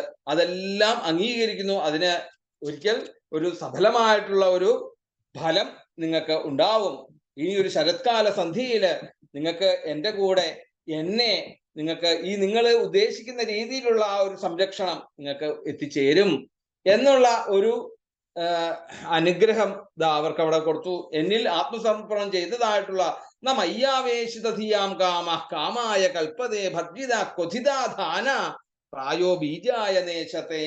അപ്പം എന്നിൽ ഈ ആത്മസമർപ്പണം ചെയ്തവരായിട്ടുള്ള അവരുടെ കാമം ഒരിക്കലും അത് അല്ലെ എന്തിനു വേണ്ടിയിട്ടായിരിക്കുകയില്ല, പുരുഷാർത്ഥ ലബ്ധിക്ക് വേണ്ടിയിട്ടായിരിക്കുകയില്ല, മോക്ഷത്തിന് വേണ്ടിയിട്ടായിരിക്കുകയില്ല. പിന്നെ എന്താണ്, തന്റെ ദാസീവൃത്തിയെ എടുത്തുകൊണ്ട് തന്നെ അനുഭവിക്കലാണ് യഥാർത്ഥത്തിൽ അവർ ആഗ്രഹിക്കുന്നത്. അതുകൊണ്ടാണ് ഭർജിത ക്വഥിതാധാന പ്രായോ ബീജായ നേശത്തെ. ഇനി പറയുകയാണ് അവിടെ ഏതെങ്കിലും ധാന്യങ്ങള് അല്ലെ, ധാന്യങ്ങളൊക്കെ വറുത്ത് കഴിഞ്ഞാൽ പിന്നെ അത് കൊണ്ടുപോയി കുഴിച്ചിട്ട് കഴിഞ്ഞാൽ മുളയ്ക്കുവോ? ഇല്ല, ഒരിക്കലും മുളക്കില്ല. അപ്പൊ ഇന്ന് നിങ്ങള് ഭക്തിയാകുന്ന അല്ലെ, ആ ഭക്തിയാകുന്ന വറവിലൂടെ യഥാർത്ഥത്തിൽ നിങ്ങളുടെ ബീജം എന്നിൽ പതിച്ചു കഴിഞ്ഞു. ഇനി നിങ്ങൾക്ക് അതിന് വേണ്ടിയിട്ട് ഇനി അതിന് അപ്പുറത്തേക്ക് മുളയ്ക്കാനുള്ളൊരു ഇതുണ്ടാകുന്നില്ല. അതുകൊണ്ട് കന്യകമാരുള്ള ഭൗതികള് അവര് വേഗം നിങ്ങള് ഗോകുലത്തിലേക്ക് മടങ്ങിയാലും ഇനി വരുന്ന ശരൽക്കാലത്തില് ആ രാത്രികളില് നാം നിങ്ങളോടൊത്ത് രമിക്കുകയും നിങ്ങളുടെ ഈ കാർത്യായനി വ്രതത്തിന്റെ ഉദ്ദേശം അന്ന് സഫലമാകുകയും ചെയ്യും എന്ന് അവരെ പറഞ്ഞ് മനസ്സിലാക്കി. കാമം എന്ന വികാരം യഥാർത്ഥത്തിൽ എന്താണ്? കാമം എന്നുള്ളത് നൈസർഗികമാണത്. ഇപ്പൊ കാമം എന്ന പുരുഷാർത്ഥം അനുഭവിച്ചാലേ അതിന് ശമനം വരൂ എന്നുള്ളതെങ്കിൽ, അങ്ങനെയാണെങ്കിൽ അത് എവിടെയാകണം? ഭഗവാൻകൾ സമർപ്പിക്കാൻ നമുക്ക് സാധിക്കണം. അതാണ് ഇവിടെ കാണിച്ചു തരുന്നത്. ഇപ്പൊ ഭഗവാൻകൾ ആത്മാർപ്പണം ചെയ്തവരുടെ കാമം ആ പുരുഷാർത്ഥ അനുഭൂതിക്ക് വെമ്പൽ കൊള്ളാതെ താനെ കെട്ടടങ്ങുന്നു. അതാണ് പറഞ്ഞത് വറുത്തതായിട്ടുള്ള ധാന്യം ഒരിക്കലും മുളക്കില്ല എന്ന്. കാരണം എങ്ങനെ ഇവിടെ വറുത്തത്? ഇവിടെ ഇവരുടേതായിട്ടുള്ള എല്ലാ ആ കാമത്തിന്റെ ബീജം മുഴുവൻ ഭഗവാനിൽ അർപ്പിച്ചു കഴിഞ്ഞു. ഇനി അത് എവിടെയും കൊണ്ടുപോയി അത് മുളയ്ക്കാൻ സാധിക്കുകയില്ല. ആ ഒരു അവസ്ഥയിലേക്ക് എത്തി. ഇതാണ് കാമം എന്നുള്ള ഒരു പുരുഷാർത്ഥത്തെ നമ്മൾ സ്വീകരിക്കേണ്ടത് ഇങ്ങനെയാണെന്ന് പറയുകയാണ്. നമുക്ക് പുരുഷാർത്ഥങ്ങളെ ഓരോന്നിനെയും സ്വീകരിക്കുമ്പോൾ ഇതൊക്കെ ഭഗവത് അർപ്പണമാക്കുമ്പോൾ നമുക്കത് ഉദ്ദേശിക്കുന്നു. അപ്പൊ അവരുടെ കാമം ഈ ഭക്തിയില് വേവിച്ചതോ വറുത്തതോ ആയിട്ട് നമുക്ക് ഇവിടെ പരിഗണിക്കാൻ സാധിക്കും. അത് ഭൗതിക കാമമായിട്ട് അവശേഷിക്കുന്നില്ല അവിടെ. അതുകൊണ്ട് ഉത്തമ ഭക്തിയായി രൂപാന്തരപ്പെടുന്നതാണ് യഥാർത്ഥത്തില് തൻ്റെ ഉള്ളിലുള്ള ഭാവം. ഇത് ഹേമന്തമാണ്, ശരൽക്കാലത്താണ് യഥാർത്ഥത്തില് ഇനി രാസക്രീഡ എന്നുള്ളത് നമുക്ക് കാണാൻ സാധിക്കും അല്ലെ? രാസക്രീഡ 29ാമത്തെ അധ്യായത്തില്. അപ്പം അതിനി വരും കൊല്ലത്തേക്ക് അല്ലെ, ഇനി വരുന്നത് വരെ നിങ്ങൾ സമാധാനമായിക്കൊണ്ട് ഗോകുലത്തിലേക്ക് യാത്രയായിക്കോളൂ എന്ന് പറഞ്ഞതാ അവര് ആ ഭഗവാന്റെ നിർദ്ദേശം ലഭിച്ചതോടുകൂടി അവരുടെ ആഗ്രഹം പൂർത്തിയായി. ആ ഭഗവത് പാദപത്മങ്ങളെ ധ്യാനിച്ചുകൊണ്ട് തങ്ങൾ ചെയ്ത ദോഷത്തെ പറ്റി ലജ്ജിച്ചുകൊണ്ട് അവര് മനപ്രയാസത്തോടുകൂടി അവർ ഗോകുലത്തിലേക്ക് തിരിച്ചെത്തിച്ചേർന്നു. അപ്പൊ ഒന്ന് ആലോചിച്ച് നോക്കൂ, ആ അവരുടെ പൂജയുടെ ആ ഒരു ഏകാഗ്രമായിട്ടുള്ള ഒരു ഫലം അവിടെ പൂജ ചെയ്തതിന്റെ ലാസ്റ്റ് ദിവസമാണിത്. ആ ഒരു മാസത്തിലെ അവസാനത്തെ ദിവസം ഭഗവാൻ നേരിട്ട് വന്ന് അവിടെ ചെയ്യുന്നു അവിടെ. അപ്പൊ അതിനെ മനസ്സിലാക്കാൻ സാധിക്കുക. അതാണ് ഭക്തന്മാരുടെ വലിയൊരു മഹത്വം. അത് ഗോപികമാർക്ക് സാധിക്കുന്നു. അവരിൽ കളങ്കമില്ല അവിടെ. നമുക്കൊക്കെ ഇതുപോലെ പല അനുഭവങ്ങളും നമുക്കും ഉണ്ടായിട്ടുണ്ടാവും അല്ലെ? നമ്മൾ പല വഴിപാടുകളൊക്കെ നേർന്ന് ഭഗവതിയുടെ അടുത്ത് നിന്ന് പ്രാർത്ഥിച്ച് ചെയ്യുമ്പം പല നിമിത്തങ്ങളും വരുമ്പോൾ ആ നിമിത്തങ്ങളെ കാണാൻ നമുക്ക് ചിലപ്പോൾ സാധിച്ചെന്നിരിക്കില്ല. അപ്പം അങ്ങനെയുള്ള ആ ശ്രീകൃഷ്ണൻ ബലരാമനോടും ഒക്കെ മറ്റ് ഗോപബാലന്മാരോടും ഒത്ത് അവിടുന്ന് അഥ ഗോപൈ പരിവൃതോ ഭഗവാൻ ദേവകീ സുതാ വൃന്ദാവനാഗതോ ദൂരം ചാരേൻ ഗാസഹഗ്രജ. അഗ്രജനായിട്ടുള്ള ബലരാമേട്ടനോട് കൂടി ആ പശുക്കളെയൊക്കെ മേച്ചുകൊണ്ട് വൃന്ദാവനത്തിലൂടെ വളരെ ദൂരം അവര് യാത്രയായി. അതികഠിനമായിട്ടുള്ള ആ ഗ്രീഷ്മകാലം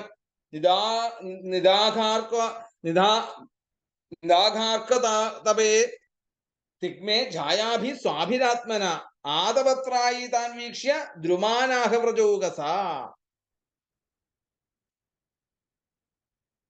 നിദാഗാർഖാതപേ തിഗ്മേ, അതായത് ഈ ചുട്ടുപൊള്ളുന്നതായിട്ടുള്ള ഊഷ്മാവിന്റെ അല്ലെങ്കിൽ സൂര്യന്റെ ഊഷ്മാവ് അടങ്ങുന്നതായിട്ടുള്ള അതികഠിനമായിട്ടുള്ള ആ ഒരു ഗ്രീഷ്മ കാല വെയിലത്ത് സ്വന്തം തണൽ കൊണ്ട് വഴിയാത്രക്കാരേതാ അവിടെ കുടയായിക്കൊണ്ട് ആദപത്ര ആയിതാൻ വീക്ഷ്യ ദ്രുമാനാഹ പ്രജൗകസാം.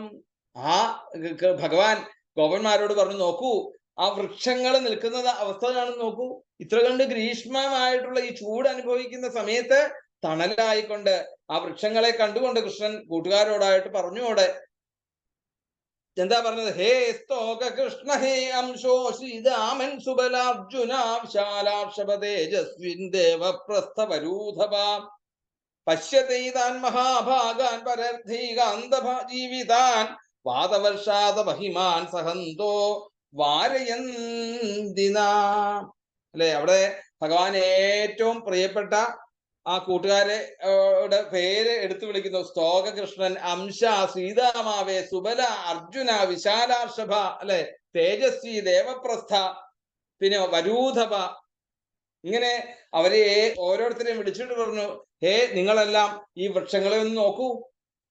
അല്ലെ, അവ കാറ്റും വെയിലും മഴയും മഞ്ഞും എല്ലാം സഹിച്ചുകൊണ്ട് നമ്മെ അതിൽ നിന്നെല്ലാം ഈ ഊഷ്മാവിൽ നിന്നൊക്കെ ഒരു ആദപത്രം എന്നുള്ള രീതിയിൽ, കൊടയെന്നുള്ള രീതിയിൽ നമ്മളെ രക്ഷിക്കുന്നു. ഇവയുടെ ജനനം എത്ര കണ്ട് ശ്രേഷ്ഠമാണെന്ന് ആലോചിച്ചു നോക്കൂടെ. ഇപ്പൊ എല്ലാ ജീവജാലങ്ങൾക്കും ഉപജീവനത്തിന് ആ വൃക്ഷങ്ങള് ഇന്ന് അനിവാര്യമാണ് എന്നുള്ളത് അവരെ പറഞ്ഞു ബോധ്യപ്പെടുത്തുന്നു. ഇത്ര ഉദാരമതികളോടായിട്ടുള്ളവരെ സമീപിക്കുന്ന യാചകന്മാർക്ക് ഒരിക്കലും നിരാശരായിട്ട് മടങ്ങേണ്ടി വരികയില്ല എന്ന് പറഞ്ഞാലോ, ഈ വൃക്ഷങ്ങളെ സമീപിക്കുന്നവർക്കും അതുപോലെ തന്നെ ആരൊക്കെയാണോ അല്ലെ ഉദാരമതികളുടെ അടുത്തേക്ക് യാചിക്കുന്നവരോ ചെന്ന് കഴിഞ്ഞാൽ അവർക്ക് ബുദ്ധിമുട്ടുണ്ടാവോ? ഒരിക്കലുമില്ല. കൈ നിറച്ച് അവിടുന്ന് കൊടുക്കും എന്നതുപോലെയാണ് ആ വൃക്ഷങ്ങള് ഇന്നിവിടെ നിൽക്കുന്നത്. എന്താണ് ഈ പരോപകാരാർത്ഥം ഇതം ശരീരം എന്നുള്ള വാക്യത്തിന് അന്വർത്ഥമാക്കിക്കൊണ്ട് വൃക്ഷങ്ങളെ സമീപിക്കുന്നവർക്കും അതുപോലെ തന്നെ എല്ലാവർക്കും സഹായത്തെ കൊടുക്കുന്ന ഇവരെന്തൊക്കെയാ കൊടുക്കുക യഥാർത്ഥത്തില്? ഇല, പുഷ്പം, ഫലം, അല്ലെ, പിന്നെ തണല്, പിന്നെ അതിന്റെ കിഴങ്ങ്, പിന്നെ മരവുരി എല്ലാം അവർക്ക് അല്ലെ. എന്താണ് അവിടെ പറയുന്നുണ്ട്? പത്രപുഷ്പഫലഛായ മൂലവൽക്കലദാരുഭി ഗന്ധനിര്യാസഭസ്മാസ്ഥി സ്തോക്മേ കാമാൻ വിസന്വത. എന്തെങ്കിലും ഒരു സാധനം, വൃക്ഷത്തിന്റെ എന്തെങ്കിലും ഒരു സാധനം നമുക്ക് വേണ്ടാത്തതായിട്ടില്ല എന്ന് അവിടെ പറയാണ്. അതിന് കിട്ടുന്നതായിട്ടുള്ള പുഷ്പങ്ങൾ കിട്ടുന്നു, ഫലം കായ്കൾ കിട്ടുന്നു, പിന്നെയോ അവിടുന്ന് കിട്ടുന്ന തണല്, അല്ലെ, ഈ കിട്ടുന്ന അതിന്റെ നിഴല് പോലും മറ്റുള്ളവർക്ക് അത് പ്രയോജനമായിട്ട് വരുന്നു. അതിന്റെ അടിവേരായിട്ടുള്ള കിഴങ്ങ് പ്രയോജനമായിട്ട് വരുന്നു. പിന്നെയോ അതിന്റെ വൽക്കലം എന്ന മരവുരി, ഈ മരവുരി അത് ഉടുക്കുവാൻ വേണ്ടിയിട്ടും എടുക്കാം. അത് തന്നെയല്ലാതെ ഇന്ന് ആയുർവേദത്തിലെ ഏറ്റവും വലിയ ഔഷധികൾ, അല്ലെ, കഷായമൊക്കെ ഉണ്ടാക്കുന്നത് എങ്ങനെയാണ്? ഈ വൃക്ഷത്തിന്റെ തോലുകളൊക്കെ ഇട്ടുകൊണ്ടാണ് കഷായം ഉണ്ടാക്കുക.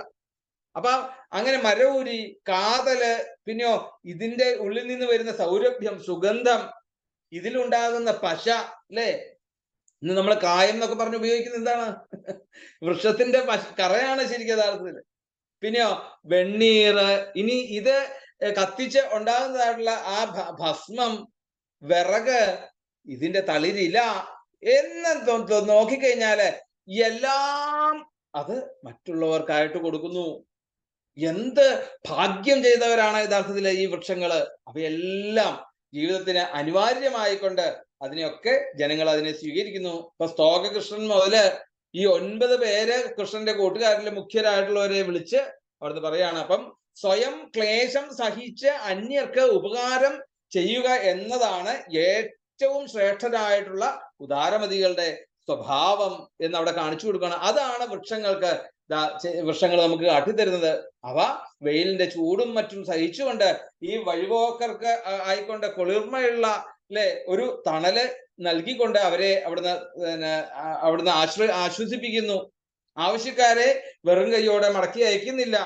അനേകം വിഭവങ്ങള് തൻ്റെ ഉള്ളിലുള്ള എല്ലാം തന്നെ മറ്റുള്ളവർക്കായിട്ട് കൊടുക്കുവാൻ അവർ തയ്യാറാവുന്നു. അവയെല്ലാം ജീവജാലങ്ങൾക്ക് ഓരോ തരത്തില് ഒഴിച്ചുകൂടാൻ കഴിയാത്തതായിട്ടുള്ള ഒരു അവസ്ഥയിലേക്ക് മാറിയിരിക്കുന്നു. അപ്പം ഇങ്ങനെയുള്ള രീതിയിൽ പല വൃക്ഷങ്ങളുടെയും തോല് ഔഷധമായിട്ടൊക്കെ അവിടെ സ്വീകരിക്കുന്നുണ്ട്. എങ്കിൽ ഇതെല്ലാം കണക്കിലെടുത്തുകൊണ്ട് തന്നെ ആ ശ്രീപാർവതി ദേവി ദശപുത്ര സമോദ്രുമാ അവിടെ പറയുന്നു ഈ വൃക്ഷങ്ങള് എന്നുള്ളത് എന്നും അല്ലെ, ഒരു വൃക്ഷം എന്നുള്ളത് അവിടെ പറയുന്നുണ്ട്, ഭവേത് കൂപേ താവൽ സ്വർഗേ സമോദത്തെ ദശകൂപ സമാവാപി ദശവാപി സമംസര ദശ സരസമാ കന്യാ ദശകന്യാ സമക്രതു ദശക്രതു സമഃപുത്രോ ദശപുത്ര സമോദ്രുമ. അതായത് ആ എന്താണ് 10 കിണർ കൂടുമ്പം അത് കുളമായിട്ട് വാപിയായിട്ട് വരും. ദശവാപി സമം സരസായിട്ട് വരുന്നു. അതായത് 10 കുളങ്ങള് ചേരുമ്പം അത് സാഗരമാകുന്നു എങ്കിൽ ദശസരസമാ കന്യ, ഇനി എന്താണ് 10 സാഗരങ്ങള് ചേർന്ന് കഴിഞ്ഞാൽ ആ ഒരു കന്യക്ക് തുല്യമാണ്. പിന്നെയോ ദശകന്യാ സമക്രതു, 10 കന്യകള് കൂടിക്കഴിഞ്ഞാൽ അത് ഒരു യജ്ഞത്തിന് തുല്യമാണ്. പിന്നെയോ ദശക്രതു സമഃപുത്രോ, ഇനി 10 യാഗം ചെയ്താൽ അതൊരു പുത്രന് തുല്യമാണ്. എന്നാൽ ദശപുത്ര സമോദ്രുമ, ഇങ്ങനെയുള്ള 10 പുത്രന്മാർക്ക് തുല്യമാണ് ഒരു വൃക്ഷത്തിന്റെ ഫലം എന്ന് പറയാണ്. അപ്പൊ ആ വൃക്ഷത്തിന്റെ മഹത്വം ഒന്ന് ആലോചിച്ച് നോക്കൂടെ. അപ്പൊ അങ്ങനെയുള്ള ആ വൃക്ഷങ്ങളുടെ മാഹാത്മ്യത്തെ കുറിച്ചൊക്കെ കൂട്ടുകാർക്ക് പറഞ്ഞു കൊടുത്തോടെ. ഏതാവജ്ജന്മ സാഫല്യം ദേഹിനാമിഹ ദേഹിഷു പ്രാണീരബ്ധേർധിയാ വാച ശ്രേവാചരേ സദാ. അപ്പം ശരീരികൾക്ക് പ്രാണനെ കൊണ്ടും പിന്നെയോ ധനത്തെ കൊണ്ടും പിന്നെ മനസ്സുകൊണ്ടും ശ്രേയസിന് ഉതകുന്നത് ചെയ്യുക എന്നതാണ് ജീവികൾക്കുള്ള ജന്മ സാഫല്യം, അല്ലെ?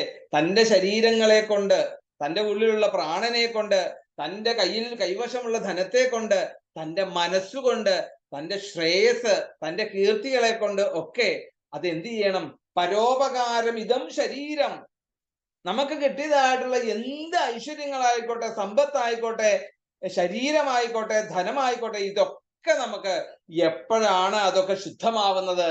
അതൊക്കെ ശുദ്ധമാകുന്നത് മറ്റുള്ളവർക്ക് പ്രയോജനപ്പെടുത്തുമ്പോൾ മാത്രമാണ് അത് ശുദ്ധമായിട്ട് വരുന്നത് എന്ന് വൃക്ഷങ്ങളെ കാണിച്ചുകൊണ്ട് ഭഗവാൻ അവിടെ കാണിച്ചു തരുന്നു. അപ്പം ഈ കൃഷ്ണൻ ഇങ്ങനെ പറഞ്ഞ് മനസ്സിലാക്കിയതോടുകൂടിക്കൊണ്ട് ആ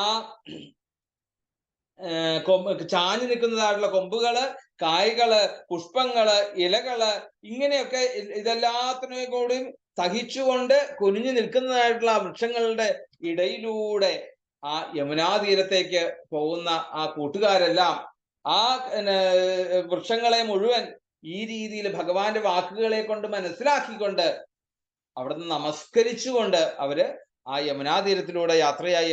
അവിടെ ചെന്ന് ഗോപന്മാരെല്ലാം ആ പശുക്കളെ നല്ല നിർമ്മലമായിട്ടുള്ള, നല്ല തണുപ്പുള്ളതും ആരോഗ്യമുള്ളതുമായിട്ടുള്ള ആ യമുനാ നദിയിലെ ജലം അവിടുന്ന് കുടിപ്പിച്ചു. അതിനുശേഷം ആ ശുദ്ധജലം അവരും മതിയാവോളം അവിടുന്ന് പാനം ചെയ്തു. സമൃഷ്ടാശീതളാ ശിവാഹ തതോ നൃപസ്വയം ഗോപ കാമം സ്വാതുപുർജലം തസ്യാ ഉപവനേ കാമം ചാരയന്തഃ പശൂൻ നൃപ കൃഷ്ണരാമ ഉപാഗമ്യ ശുദ്ധാർത്ഥായിതമബ്രുവൻ. എന്തായാലും പശുക്കളെ മേച്ചു നടന്നതായിട്ടുള്ള ഗോപന്മാര് അവിടെ കൃഷ്ണന്റെ അടുത്ത് വന്ന് പറഞ്ഞു, കൃഷ്ണ, ഞങ്ങൾക്ക് വല്ലാണ്ട് വിശക്കുന്നു, അതുകൊണ്ട് ഞങ്ങൾക്ക് എന്തെങ്കിലും വേഗം അവിടുന്ന് കഴിച്ചു തരണം എന്ന് ഭഗവാനോട് പറയുമ്പോൾ ഭഗവാൻ പറയുകയാണ്, ഇതാ ഇവിടെ അടുത്തൊരു യാഗശാലയിലെ യജ്ഞം നടക്കുന്നുണ്ട്. അവിടെ ചെന്ന് കഴിഞ്ഞാല് ഇപ്പോ വൃക്ഷങ്ങൾ നമുക്ക് ചെയ്തതുപോലെ ഉദാരമതികളായിട്ടുള്ള ധാരാളം ജീവജാലങ്ങള് ഈ ഭൂമിയിലുണ്ട്. അങ്ങനെ ഉദാരമതികളായിട്ടുള്ള യജ്ഞപത്നികള് അവിടെ നിങ്ങൾക്ക് നിങ്ങളുടെ ആവശ്യത്തിനനുസരിച്ച് നിങ്ങളുടെ ആ ദാഹവും വിശപ്പും ഒക്കെ തീർക്കും എന്ന് പറഞ്ഞുകൊണ്ട് അതിലേക്ക് ആ യജ്ഞശാലയിലേക്ക് പോകുവാൻ വേണ്ടി തയ്യാറാകുന്ന രംഗങ്ങളൊക്കെയാണ് ഇനിയുള്ള അധ്യായങ്ങളിൽ കാണാം. യജ്ഞപത്നിയുദ്ധരണം എന്ന് പറയും. യജ്ഞപത്നികളെ അനുഗ്രഹിക്കുന്നതായിട്ടുള്ള ലീല ഒക്കെ നമുക്ക് ഇനി ഇന്നത്തെ വാക്കുകളൊക്കെ ഭഗവാന്റെ പാദങ്ങളിൽ സമർപ്പിക്കാം. ഗോവിന്ദനാമ സങ്കീർത്തനം. ഗോവിന്ദ ഗോവിന്ദ.